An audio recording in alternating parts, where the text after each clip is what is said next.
বিয়েতে ৫১টা শাড়ি পেয়েছিল মেয়েটা। অষ্টমঙ্গলায় ফিরে এসে আরও ৬টা। এত শাড়ি একসঙ্গে সে জীবনে দেখেনি। আলমারির প্রথম থাকে সে রাখল সব নীল শাড়িদের। হালকা নীল একটাকে জড়িয়ে ধরে বলল, তুই আমার আকাশ। দ্বিতীয় থাকে রাখল সব গোলাপিদের। একটা গোলাপিকে জড়িয়ে সে বলল, তোর নাম অভিমান। তৃতীয় থাকে ৩টে ময়ূর, যেন ৩ দিক থেকে ছুটে আসা সুখ।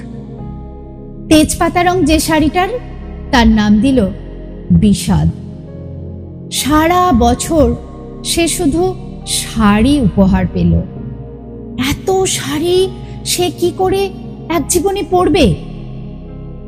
কিন্তু বছর যেতে না যেতে ঘটে গেল সেই ঘটনাটা। সন্ধ্যের মুখে মেয়েটি বেরিয়েছিল স্বামীর সঙ্গে চাইনিজ খেতে। কাপড়ে মুখ বাঁধা ৩টে ছেলে এসে দাঁড়ালো। স্বামীর তলপেটে ঢুকে গেল ১২ ইঞ্চি। ওপর থেকে নিচে, নিচে থেকে ডান দিকে পড়ে রইল খাবার। চিলি ফিশ থেকে তখনও ধোঁয়া উঠছে। এর নাম রাজনীতি, বলেছিল পাড়ার লোকেরা। বিয়েতে ৫১টা শাড়ি পেয়েছিল মেয়েটা। অষ্টমঙ্গলায় ফিরে এসে আরও ৬টা।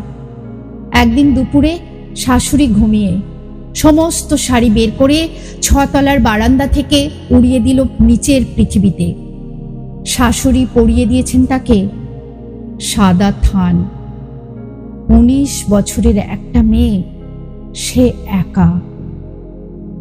কিন্তু সেই থানও এক ঝটকায় খুলে নিল ৩ জন।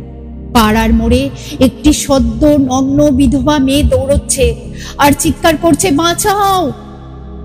পেছনে ৩ জন। সে কি উল্লাস! নির্বাক পাড়ার লোকেরা। বিয়েতে ৫১টা শাড়ি পেয়েছিল মেয়েটা।